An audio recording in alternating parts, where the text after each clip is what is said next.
What is up, fight fans? I am Jason Burgos from MixedMartialArts.com, and I am joined by the man that many consider to be the best grappler on planet Earth. He's a three-time Abu Dhabi Combat Club champion, three-time IBJJF No Gi champion, four-time EBI champion. He's also now a member of One Championship's roster as a grappler and maybe a fighter eventually, and that is the one they call King, aka Gordon Ryan. Your Majesty, thank you so much for the time today. What's up, everybody? Now, I have a whole bunch of questions, so let's get right into it. You have made the interview round since you joined and signed with One, and the general theme seems to be an MMA debut isn't really coming necessarily anytime soon. And no doubt, I'm sure One would love to promote you as one of their fighters. So the first question I have is, what made this worthwhile right now? Especially when your focus, I know, is probably on ADCC again, and next year growing the grappling industry, which you've been huge in, and you will only commit to MMA, you know, when you can do it 1,000% MMA training. Is this deal more than anything about using One's growing platform to get more eyeballs on the world of grappling to further help its growth as well as get you a really good payday? Yes, I mean, it's less about me, more about what I can do for jiu-jitsu. And I feel like, One is one of the biggest combat platforms on earth. So I think that to bring doing jiu-jitsu primarily now in the United States, I think to bring jiu-jitsu and what we do over to a different part of the world in Asia, okay, I think is going to be really exciting for everybody involved. One was, I've been in talks with One and with Chantry for years now. And it just seemed like with Tom and Gary signed, it was just a perfect fit. So I think that bringing jiu-jitsu to Asia, bringing our jiu-jitsu to Asia, I think is going to be really exciting. There are several big name stars in the grappling world, but you're the man right now. Sort of like if people did for new people to kind of like Hulk Hogan of your industry. That's why you're called the King. It's simple as that. What is the pressure like to be sort of the guy carrying, shouldering the industry forward on your back? You are the headliner events. You winning matches makes you and other people money. Keeping your brand strong is great for you and a lot of other people. Are there points where you feel a weight of responsibility, or am I overthinking it? No, there's no pressure for me anymore. The pressure was when I was coming up to establish my brand. Okay. I would go into matches and I'll be like, if I lose this, what are people going to think of me? But now I'm at a point where, I can lose 10 matches in a row and still statistically, I mean, everyone's going to talk shit because everybody hates me, but still statistically, I mean, you're going to be hard pressed to find a guy to have accomplished even half the things that I've done no-gi. So for me, it's all just fun now. With managing, the training, coaching with John, helping my other teammates get better, managing my stomach issues. It's all just, I take it day by day, and everything's just fun for me from here on out, because I've already won everything in terms of no-gi jiu-jitsu. So it's just trying to, help my team get to where I am in terms of grappling accomplishments, and to elevate the sport, and to bring fans what they want, which is exciting matches, and a way to learn jiu-jitsu quickly, because what it comes back to is everyone who watches jiu-jitsu pretty much participate in jiu-jitsu for the most part. Right. So I take a great pride in being able to go back and show my fans, okay, I did this in competition. Well, now I can teach it to you in instructional. And I feel like they get more than just a show from me. I feel like they get a learning experience along with the competition. So it's a multifaceted answer, but I think that those are kind of the points that I would stress. Now, it's interesting you mentioned everybody hates you and stuff like that. Why do you feel people hate? Because I feel like it's always been like that, but now in the social media era, the hate machine is stronger than ever. Do they hate because of your success? Do they hate because of confidence? Like, our culture, American culture especially, it seems like we love to hate success till they fall, and then when they fall, we love them. So why do you think the hate is? Is it just purely success? Is there other things? People don't like people who they cannot associate themselves with. So if you have a guy like me, or like Mike Tyson in his prime, for example, where there's just an overwhelming. They just have overwhelming success, both on the mats, in the cage, in the ring, whatever the case is, and in their lives. I think it's kind of hard to relate yourself. Everyone loves the underdog story, where in my case, I'm not really an underdog. I'm 6'2", 220 pounds. I'm not like a smaller guy beating much bigger guys for the most part. And even if they are bigger than me, everyone just thinks that we're the same size because we're both heavyweights. And I'm on like a 50 match win streak, and I think that people have a hard time relating to that. Similar to when Tyson was on top, everyone hated Tyson, and then when Tyson fell, everyone's like, "Oh wow, he is human," so we can kind of relate to him now, and now we can start to like him. So I think that a lot of the hate comes from people who are not successful, seeing success and just being envious of it and not enjoying it, and feeling like I shouldn't be successful because they're not. I think it's a big part of it. Do you feel like, without a doubt, you have a legitimate level of fame, but like your grappling is still growing. It's still coming along, and it's come along a lot. But because of your fame, because of now signing with one championship, you're going to be put on a bigger platform, TNT, hopefully, and stuff like that. Do you feel you have to, because of the haters, do you have to walk a little bit on eggshells, a little bit, so you don't slip, so there's something for the haters to come after you for, or do you feel like in the cancel culture age that we live in, fuck that shit, I'm gonna be me, and that's what I'm gonna be. I am who I am. Yeah, I mean, my whole brand is built around being authentic. So you'll never see anything that's not authentic from me. For me, there's no amount of money that anyone could offer me that could kind of put me in handcuffs, so to speak. I take great pride in being authentic and doing and saying whatever I want to, regardless. I mean, I've lost sponsors. I mean, I've lost probably hundreds of thousands, if not millions of dollars, because of the stuff that I say on social media, like doesn't align with like most like brands. I have to be like politically correct. Yeah. But I don't care. I genuinely enjoy being able to do and say whatever I want. That's why I don't even have any sponsors now. I just wear like my buddy's stuff, like on my gear. Like I don't even have I don't have any sponsors paying me or anything, because I've had so many issues with sponsors being like, "Oh, you can't do this," and I'm like, "No, I can do whatever I want." So it's a big thing for me to be able to do and say whatever I want. Yeah. And I think people respect that. I think in an age of over political correctness, where everyone has to kind of meet a certain standard, I think it's kind of refreshing for a lot of people to see a guy who has a decently big platform just being like, hey, fuck you guys, I can do whatever I want. Now, did like the PFL, Bellator, even maybe people within UFC, did they ever come to you, like kick the tires, so to speak, on getting into MMA over the last couple of years, or even maybe like coaches from other gyms? Like, what has been outside of one? Because I know you and Chatri talked for a while, but were there any other organizations or gyms that have talked to you over the last couple of years, like, hey, Gordon, you want to do MMA? What's up with this? Yeah, actually, before I had my knee injury, I tore my LCL in 2019, in early 2019. And before that, I was actually planning to either sign probably with ONE or with Bellator. Those are the two people I was talking to. Okay. And then what happened was I tore my LCL and I had a 7-month recovery. Wow. And I was trying to prepare for ADCC. So I competed in ADCC exactly 7 months to the day after I got my knee surgery. So after I tore my LCL, I was competing, I tore my LCL. MMA got kind of placed in the back burner because I had to get ready for the ADCC camp. So my plan just got completely changed. Like if I had never hurt my knee, I probably would have already been fighting like mid 2018, late 2018. Wow. 2019, sorry. But the plans completely got changed because then I focused on ADCC, and then I won the ADCC super fight, and I was like, well, now I have to do the biggest super fight. So now I'm kind of focused on the next super fight. So I kind of just got like roped back into grappling when I was like about to go to start fighting, and I kind of like got drawn back into grappling through ADCC. Did Bellator really not have much of a chance because ONE can offer grappling matches, which before you, they were even doing these. Shinya Aoki did grappling matches in ONE.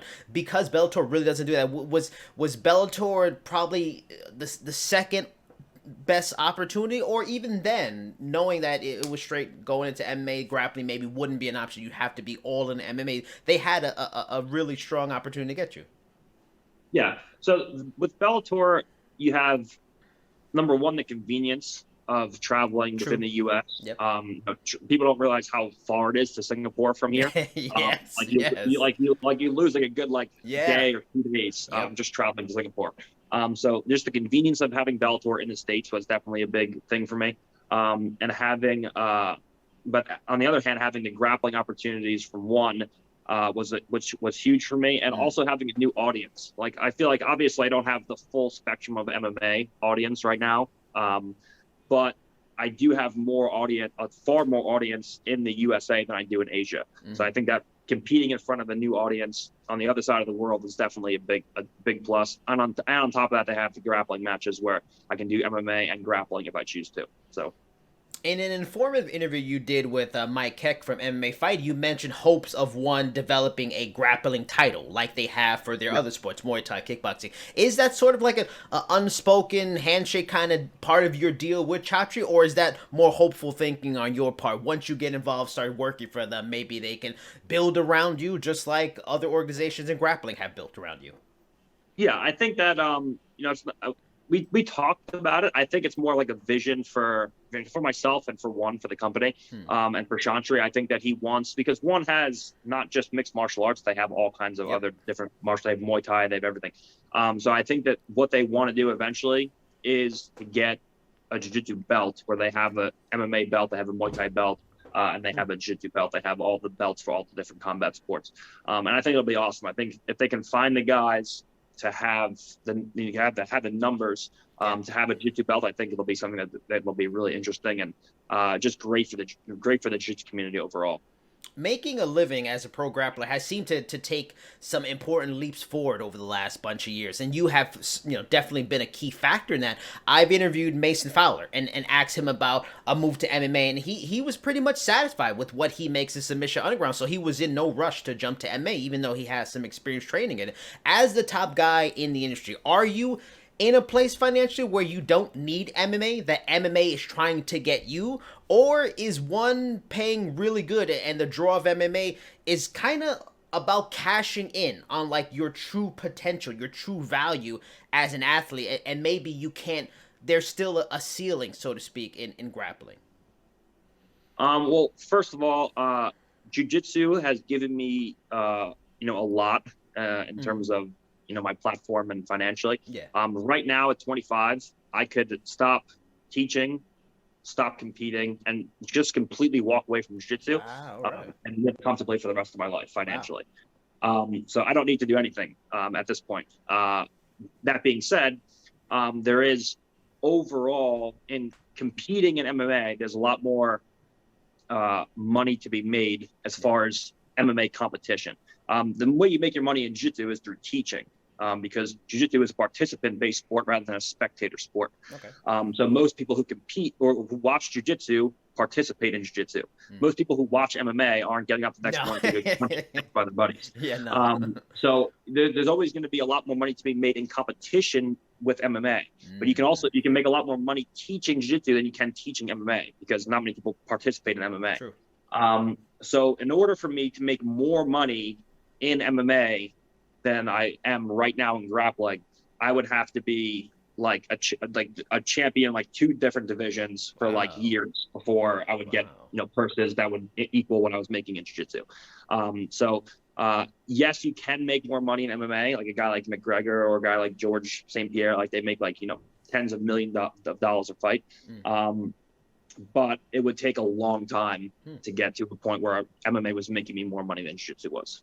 Is the money you make from teaching, is it like straight up seminars and you're getting like 100 people for a really good rate, or it's personal stuff with like really wealthy, really influential, and getting those one-on-one personal jiu-jitsus? Is that where the money's to be made in teaching? So there's many ways you can do it. Most people take the seminar and the private route, where they teach private lessons and they teach seminars. Okay. The problem is this is active income. All right. Where you have to be there and you have to be teaching every single day, doing the private, or traveling to teach the seminars. Okay, the problem with the active income when you teach is that there's only one of you. Yeah. So you can only teach so many privates in a day. You can only teach so many seminars in a year. And the more privates and more seminars you teach, the more time it's going to take away from your training. And you have to remember, as an athlete, the only reason why people want to go to a seminar or want to go to a private lesson with you and pay you $500, $1,000 an hour for those private lessons is because you're winning in competition. So if you don't keep up your skills and that stuff cuts into your training time, you start losing, and then suddenly the demand goes down and you start to lose money. So a much better way of doing it is by creating DVDs or instructionals, where you go and you film a 10-hour instructional or a 5-hour instructional for a weekend. It takes you 4 or 5 days to film, and then it just sells to everyone can just download it. Where it's passive income, you teach for a few days here, a few days there, and then a much larger audience of people can access it, because there's only so many people you can fit on the mat space in a seminar. Whereas you have maybe 200 people at best you can get on the mats. Whereas if you make one instructional, you can have 100,000 people buy it. So the instructionals are definitely a much better way and to make money through teaching, because it's passive income versus active income. Interesting. I mean, there's so many more questions that come off of that, but I don't want to take too much of your time. But so we already have your first matchup in one set with Shinya Aoki, a man that is a legend in MMA for being one of the best submission grapplers of all time in MMA. However, even without weight cutting, he's going to be like a wiry, maybe 170 pounds probably on match night. You will likely, like you mentioned earlier, 220. You'll be a lot bigger than him. I subscribe to the idea that a good big man is going to beat a good small man, especially when the good big man is arguably the best grappler living today. Why should folks believe Shinya can do what great competitors in grappling can? Or, in your mind, in that debut in August, is it about everybody tune in, watch the show that I put on, and see why they call me king? Yeah, so first, Shinya's competed at 155, 170 pounds. From what I understand, I think Shinya actually walks around close to like 200 pounds, 195, 200 pounds, but he fights at 170. So I think he's going to be a little bit bigger than people are expecting. Like, everyone thinks that I'm like 300 pounds and I'm competing against everyone who's 100 pounds. I'm not that big, especially for a heavyweight. I'm pretty small for a heavyweight. So I think I'm going to be walking around. I'll probably show up at like 215, 220, 225, the heaviest if I retain water from the flights, which I usually do. And I think Shinya will probably be like between 190 and 200 pounds. So it's not going to be a crazy weight difference, but there's going to be definitely a big difference. Now, experience factor, Shinya has been competing a lot longer than I have, and he's been competing a lot longer. I don't know if they're doing audiences yet for Singapore, but I've never competed in front of 20 to 30,000 people. And as much as people don't want to talk about that, competing in front of a large crowd definitely can make a difference. Just going into an arena where it's just, you're the only match. In jiu-jitsu tournaments, a lot of times there's 15 other matches going on, and maybe there's 10,000 people, but there's 20 other matches going on. Or everyone's just watching you. It can definitely be a little bit different than doing a regular jiu-jitsu competition. And on top of that, he's been competing a lot longer. I mean, pretty much his whole career in a cage, whereas I've only done a few matches in a cage. So I think that if we get up on the cage, I think it could definitely be, a much different look than it would be in a normal grappling context where it's just an open flat mat. So is this the king, Gordon Ryan, admitting that if there's a full crowd of 20,000 people, that could be the kryptonite? The jitters from a crowd? Is that what you're telling me? I mean, I don't think so, but I've never been there, so I don't know. I competed, I think, in front of 10,000 people. That's a lot. 8 to 10,000. So, I mean, it's pretty big crowds. But that was an ADCC. There's 2 other matches going on. So I can't really say. I don't think it will be. But I've never been in an arena where it's just all eyes on me and there's 20 to 30,000 people. So I can't really say yet. Let's be real. When there was 3 matches going on, they were all looking at you already, Gordon. We already know that's what I like to think, too. Yeah, they were. We already know. Now, I asked Fowler in our first talk about a super fight with you in Submission Underground for his absolute title. That bout seems like a big-time money match in that sport. But he said he heard you really didn't want to compete in SUG again to take the risk of losing to him in a rule set that really isn't something you do that much anymore. And he hasn't gone to Who's Number One, which you're the main guy in, because they offered him less than Submission Underground. Is there any truth to what he heard? And do you think a Gordon Ryan, Mason Fowler super fight happens sometime in the next year? Okay, so a couple different answer to a few different questions here. Okay. First, I'm more than happy to compete in SUG. Everyone forgets, but SUG is EBI rules. Yeah. I'm a 4-time EBI champion. Yeah. I'm undefeated at EBI. I'm 16-0 with a 100% submission rate between regulation and overtime. So you really can't get better than that. No. So as far as rule set goes, EBI is my preferred rule set. EBI or no time limit, but nobody will compete under those because they know they can't beat me in those rule sets. So that's my preferred rule set. The reason why I haven't competed at SUG was because SUG was willing to pay me a lot less money than anybody else. Like it was like half of what anybody else would pay me to show up. Right. So that doesn't make sense to do super fights for SUG when I know what the other guys are making, and I'm not really making that much more than the guys who nobody really knows. So for me to compete for SUG financially didn't really make sense. Kyotera is Mason Fowler's coach, and the team apparently approached Flow Grappling for who's number one, and they say, we want Mason to compete against Gordon. And they're like, okay. And they said, we only have one condition. Now, I don't know. I've heard this from multiple people, so I know that the team did approach Flow about this. Whether or not Mason knows that they approached Flow about this, I don't know. But I don't know anything behind the scenes, but I know for a fact that this conversation was had with Flow. He said, we want him to compete against Gordon, but on one condition. And they're like, okay, what is it? All of my matches are 30 minutes long, or ADCC rules. They said, we want him to compete against Gordon, but it has to be 10 minutes. And if there's no submission, it has to go to a draw.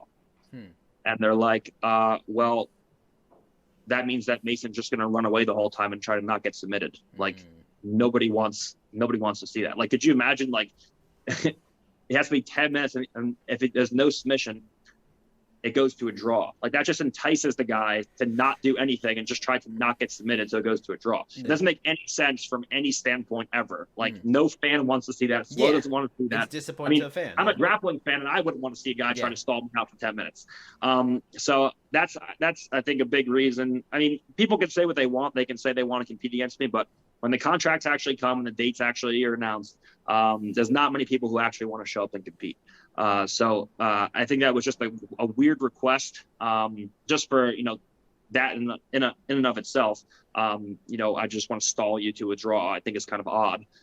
Number one. Number two, Mason and his team really have no leverage of any kind in negotiating with me. Like when I was coming up and I didn't have any accomplishments or anything, I wanted to fight the best guys.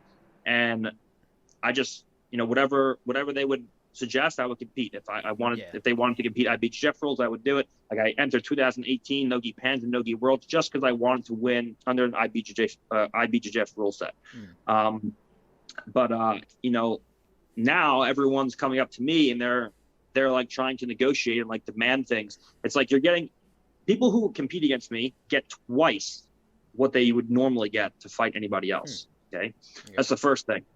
The second thing is that they immediately get tons of followers because I post about them, posted with them, Flo posts about them in the main event. So the brand instantly goes up. And if they lose, who cares? Like, everyone's supposed to lose to me. So it doesn't, it's kind of, I'm kind of in a strange situation here where, guys they just hate me so much. They just refuse to lose to me. So they just want to compete. So everyone says they want to compete when the contracts actually come, it's kind of hard to get guys to agree and show up. I was talking to you on your J-Check about something similar to this, in that, all the people below her in the rankings are, calling for fights with her, and she is of the opinion that a fight with her is an opportunity. It's a golden opportunity to, if you beat her, you beat Joanna. If you lose to her, you lost to the legend. So it's interesting that, why do you think, because even if they lose to you, like you said, they're supposed to lose to you, if it's not a surprise. Why do you think they just don't take the opportunity for the platform? If they lose, whatever. If they gave it the old college try, that's fine. They're supposed to. Why do you think so? Is there an ego in high level grappling that people are just scared to take an L? Is there a fear that it hurts a record? Well, everyone always talks about like the cliche, like leave your ego at the door and this and that. But like, high level grapplers are like the most egotistical people that I've ever met. Like Wow. the Okay. only reason why he would show up every day, and like just get the shit beat out of you for like 5 years straight, is because you're a control freak and like an egomaniac. Like no one shows up to jiu-jitsu willingly for 5 years and gets strangled every single day unless something really wrong with them. You know, the guys in the sport, I think, you know, have a problem with the fact that I'm as good as I am, and I'm as young as I am, I'm accomplished as I am, and I think they have an issue with the fact that when people attack me and start talking shit, I go right back, you know, at them, and then I don't let up. So you know, they like start at level 2, and I'm like, once they started, they're already gone. Like I'm at level 100 already, and I just never stops. So I think it's just a combination of everything. You know, the fact that I'm not Brazilian. Our sport has been dominated primarily by Brazilians for decades. Okay. So I think all those things play a big role. So talk to me about being the nickname of King. Was that something you came up with? Was it something a teammate or someone else came up with the idea? And in those early days, was it weird to be called King, or did you kind of dig it? It put a target on your back. It put a relevance to your name, and you were with it. Yeah, so I always like to kind of find ways to add pressure to myself, like calling for submissions, for example, or like writing down submissions on pieces of paper before I have to compete against the guys and then trying to hit those submissions. So I've always trying to find ways to make it interesting for myself and to put extra pressure on myself to force me to be the best that I can be. So when I won EBI, everyone like started talking shit about how, you know, I shouldn't have won, or I only beat Yuri because he was tired, or this and that. That was my first kind of first introduction to like people really attacking me. You know, I was only, you know, 20 years old at the time, and I was like, oh, this is new. And then it dawned on me one day when I was looking at GSP's Instagram comments, and you know, he's the nicest guy in the world. He's never really talked shit. Like he's like always been super respectful, and people are just like attacking him relentlessly on his Instagram comments, like, you're a fucking pussy, all you do is lay and pray, how about you fucking actually fight? And I'm just like, wow, no matter what you do, people are always talk shit. So you may as well just fucking take advantage of it. So you know, after I won the EBI, I kind of decided to make, you know, like my persona and my brand King Ryan. And that just made everyone furious. And I was like, okay, this is like what I'm going for. And then, you know, it was kind of strange at first because, you know, I felt like I could have waited a little longer to do it because I wasn't really accomplished. I mean, I won some EBIs and stuff, but I didn't win an EDCC. So I could have done it a little bit sooner, but or a little bit later. At the same time, I feel like I got my name out there a lot more by doing that than I would have if I waited. And then I kind of had to force myself to grow into the name. Like I had to just win everything and beat everybody. And then now I feel like obviously it's deserved. But like, could you imagine if I called myself the King and then I just like went on to not win anything? And I was like a joke. Like it could have went terribly wrong, but thankfully it worked out. Yeah. Now, what are your interests away from just being this grappling demigod? Like, what are some things you are into that might surprise people? Are you like a Funko Pop person, collect old records, maybe a diary possibly? And what kind of music do you listen to before you go in and start collecting people's limbs in a match? Okay, so as far as music before matches, I don't listen to music before matches because I try to make a competition environment as close to a training environment as I can. And in training, we don't listen to music. So I don't listen to any music. I don't try to get myself pumped up or do anything like that. I just try to keep myself calm, just like I'm training. Another day of training, that's it. And it's actually easier because the guys I'm training with are really dangerous, and usually the guys who I'm competing against are running away from me, just trying not to get submitted. So it's actually easier competing. That's like my rest day when I go to compete. A strange interest, or not a strange interest, but just some interest in some hobbies that I have outside of grappling. Number one, I'm a really big fan. I'm not super knowledgeable, but I just like to watch videos. I'm obsessed with space, particularly black holes, like anything to do with space or, you know, different planets or stars. Do you believe in aliens like GSP? I believe in aliens. I think they are out there. Do you believe? in the sense that I think that there's UFOs like from 100 million light years away, like flying over Central Park at 12 a.m. Maybe. No, I don't think that we've been visited by aliens. All right. But to think that there's no other intelligent life in a place that's as big as our known universe, I think it's kind of silly to think there's not. There has to be somewhere out there. What do you think is on the other side of a black hole? Is it another dimension? Is it another time? What do you think? You get depressed if you think about this too much. I have no idea. They have like some theories. Like I was listening to a theory once where they're like, they think that when you go inside of a black hole, you enter another universe, and there's just universes that are inside black holes, and it's like we're inside of a black hole, and then you go into a black hole and you're another universe, and it's just like an infinite universe black hole. Yeah. And I'm just like, oh my god, this is too much for me to handle. So that's why I love it, because like when you try to wrap your mind around how big the universe is, like you can't even. No, can't. So I definitely love space. But even more than that, one thing that I love is cars, and lately particularly I love overlanding. Where like you kind of like go camping and like live out of your car. Okay. Where like guys set up like they put like rooftop tents on their trucks and stuff, and they go and they put like showers and they have like little grills they cook on and stuff. So I'm like obsessed with that lately. What I want to do when I retire completely from teaching and from being a competitor is I want to get a big American diesel truck and put a rooftop tent on it with a little like ATV in the back, and I just want to travel around the USA like teaching seminars and just exploring and off-roading and stuff, and then seeing where I want to potentially buy a house and live my retirement, just exploring, just driving around the USA and doing it like that. So that's one of my great one of the things I'm looking forward to when I'm finished. This edition of Jason Burgos' Back Talk. You can follow and subscribe on YouTube, Google Podcasts, Spotify, Amazon Music, Player FM, and many more podcast formats.